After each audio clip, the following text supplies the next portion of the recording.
श्री सीताराम, जय माता दी।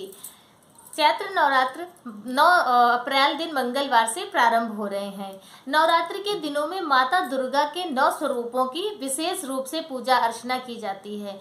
माता दुर्गा को नवरात्र के दिनों में प्रसन्न करने का हर एक कार्य करना सभी भक्त चाहते हैं कि हम वह कार्य करें जिससे माता दुर्गा प्रसन्न हो, हम पर अपना आशीर्वाद बनाए रखें, हमारी सभी जो हमारी मंगल कामनाएं हैं वह पूर्ण करें। तो माता दुर्गा को प्रसन्न करने के लिए इन नवरात्रि के दिनों में बहुत से ऐसे कार्य हैं जो यदि हम नियम से करते हैं तो उससे माता दुर्गा प्रसन्न होती हैं। उसी में से यह कार्य है दुर्गा सप्तशती का पाठ करना। माता दुर्गा सप्तशती के पाठ से बहुत जल्द प्रसन्न होती है, क्योंकि माता दुर्गा को दुर्गा सप्तशती का पाठ बहुत अधिक प्रिय है। तो यदि आपकी भी कोई कामना है वह अभी तक पूरी नहीं हुई है तो इस नवरात्रि आप भी अपनी कामना को संकल्प करके दुर्गा सप्तशती का पाठ यदि करते हैं तो उससे आपकी सभी मंगल कामनाएं जरूर माता दुर्गा पूर्ण करेंगी। तो दुर्गा सप्तशती का पाठ करने की 2 विधियां होती हैं। एक विधि जो होती है कि आप उस नियम के अनुसार जैसे सभी नियम दिए हुए हैं उस हिसाब से आपको दुर्गा सप्तशती का पाठ करना है कि माता के जो सभी विभिन्न अंग बताए गए हैं, कवच, अर्गला स्तोत्र और कीलक स्तोत्र, देवी सूक्तम, सभी जो है वह नियम से आपको पढ़ने हैं, 13 अध्याय करने हैं। उसके बाद आपको बाद में जो माता के रहस्य दिए हुए हैं वह करने हैं, कुंजिका स्तोत्र का पाठ करना है, क्षमा प्रार्थना करनी है और फिर आरती करनी है।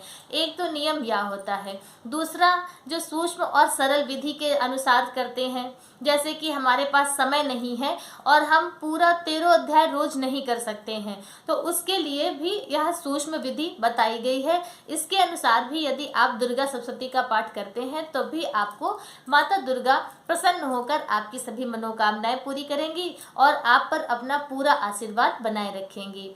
तो दुर्गा सप्तशती पाठ जब भी हम प्रारंभ करते हैं तो उससे पहले कुछ नियम होते हैं, वह जानना बहुत जरूरी होता है। सबसे पहले तो आपको दुर्गा सप्तशती की पूरी पूजा करनी होगी। जल, अक्षत, कुमकुम, रोली, टीका, पुष्प इत्यादि चढ़ाएं, कुछ मिष्ठान चढ़ाएं, प्रणाम करें, धूप दीप दिखाएं।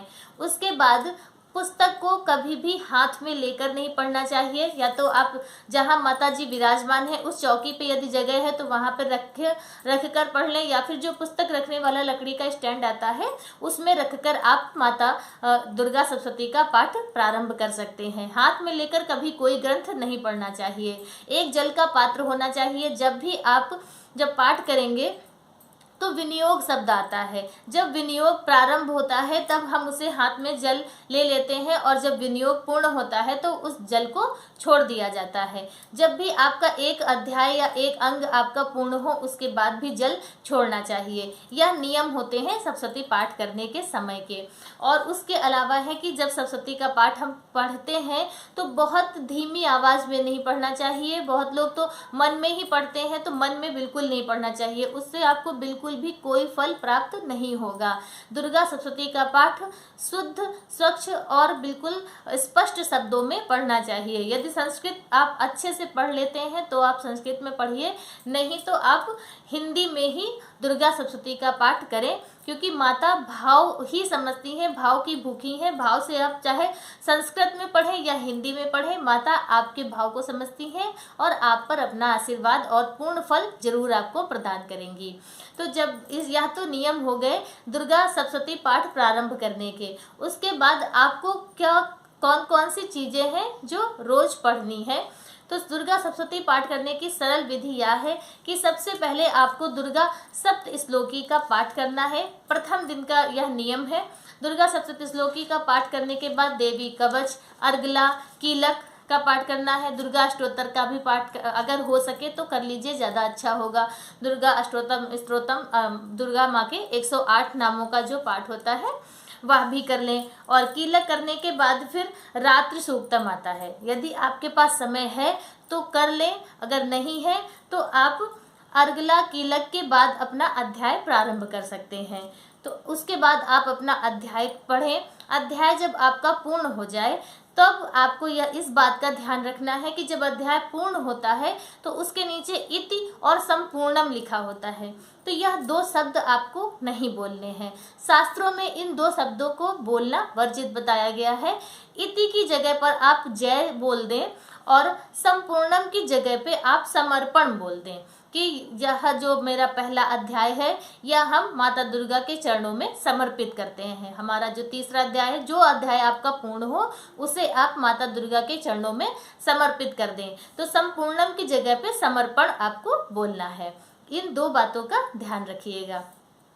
उसके बाद आपका जब अध्याय हो जाए, पूरा विश्राम हो जाए अध्याय का, फिर आपको माता के सिद्ध कुंजिका स्त्रोत का पाठ दिया है, उसे पढ़ लें। क्षमा प्रार्थना जरूर पढ़ें। इतना करने के बाद फिर आप आरती कर लें। आरती करके क्षमा प्रार्थना करके माता से आशीर्वाद प्राप्त करें। तो यदि आप इतना भी रोज करते हैं तो उससे भी आपको दुर्गा सप्तशती पाठ करने का पूर्ण फल प्राप्त होता है। अब बहुत लोग 13 अध्याय रोज करते हैं और बहुत लोग पूरे 9 दिनों में 13 अध्याय करते हैं। तो यदि 13 अध्याय आप रोज करते हैं तो उसका नियम अलग है। यदि आप 9 दिनों में पूर्ण 13 अध्याय करते हैं तो उसका नियम अलग होता है, वह भी जानना बहुत जरूरी है। उसका नियम इस प्रकार से है कि आपको सप्तश्लोकी, दुर्गा कवच, अर्गला, कीलक इतना पाठ करने के बाद फिर आप अपना अध्याय करेंगे। तो अध्याय जब आप करेंगे तो आपको पहले दिन पहला अध्याय करना है, दूसरे दिन आपको दूसरा और तीसरा अध्याय करना है, तीसरे दिन आपको चौथा अध्याय करना है और फिर 5वें दिन आपको चौथे दिन पहले तीसरे दिन आपको चौथा अध्याय करना है, चौथे दिन आपको 5वां, 6ठा, 7वां और 8वां 4 अध्याय करने हैं। 5वें दिन आपको 9वां और 10वां अध्याय करना है, 6ठे दिन आपको 11वां अध्याय करना है, 7वें दिन आपको 12वां और 13वां अध्याय करना है। 7 दिनों में आपके 13 अध्याय पूर्ण हो जाएंगे, विश्राम हो जाएगा। उसके बाद आपको 8वें दिन, अष्टमी वाले दिन आपको अध्याय जब पूरे हो जाते हैं तो उसके बाद माता के रहस्य दिए हुए हैं, 3 रहस्य दिए हुए हैं, तो उन तीनों रहस्यों का पाठ करना है, चाहे आप संस्कृत में करें या हिंदी में करें। माता के तीनों रहस्य हैं, प्राधानिकम रहस्य, वैकृतिकम रहस्य और मूर्ति रहस्यम। यह 3 रहस्य दिए हुए हैं, उसका पाठ करना है। कुंजिका स्त्रोत का पाठ कर लें, क्षमा प्रार्थना कर लें और आरती कर लें। इस तरह से आपको दुर्गा सप्तशती का पाठ करके अष्टमी वाले दिन आपको अपनी सप्तशती पूर्ण करनी होगी। और इस फिर आरती करें, क्षमा प्रार्थना करें, माता से आशीर्वाद प्राप्त करें। तो यह सरल और सूक्ष्म विधि है। इस विधि से यदि आप दुर्गा सप्तशती का पाठ करते हैं तो आपको पूर्ण फल प्राप्त होगा। और इसके अलावा यदि आपके पास बिल्कुल भी समय नहीं है और आप इतना नहीं कर पा रहे हैं, बहुत लोग हैं घर में अकेले हैं, बच्चे छोटे हैं, समय नहीं मिल पाता है। हम महिलाओं को जैसे है कि घर का सभी काम देखना होता है, उसके बाद पूजा पाठ भी मन तो बहुत करता है करने का, लेकिन समय के अनुसार ही कर सकते हैं। तो उस स्थिति में आपको रोज आप माता दुर्गा की पूजा अर्चना करें और उसके बाद दुर्गा माता के 108 नाम जो दिए हैं उसका पाठ कर लें और उस माता के 32 नामों का पाठ कर लें, दुर्गा चालीसा का पाठ कर लें और सिद्ध कुंजिका स्त्रोत का पाठ कर लें। सिद्ध कुंजिका स्त्रोत का यदि आप रोज पाठ करते हैं तब भी आपको दुर्गा सप्तशती पाठ करने का पूर्ण फल प्राप्त होता है, क्योंकि सिद्ध कुंजिका स्त्रोत, कुंजिका यानी कुंजी, चाबी, यह पूरी माता के सप्तशती पाठ का की कुंजी है, चाबी है। यदि आप इसे पढ़ते हैं तो उससे आपको पूर्ण फल, पुस्तक का पूर्ण फल प्राप्त होता है।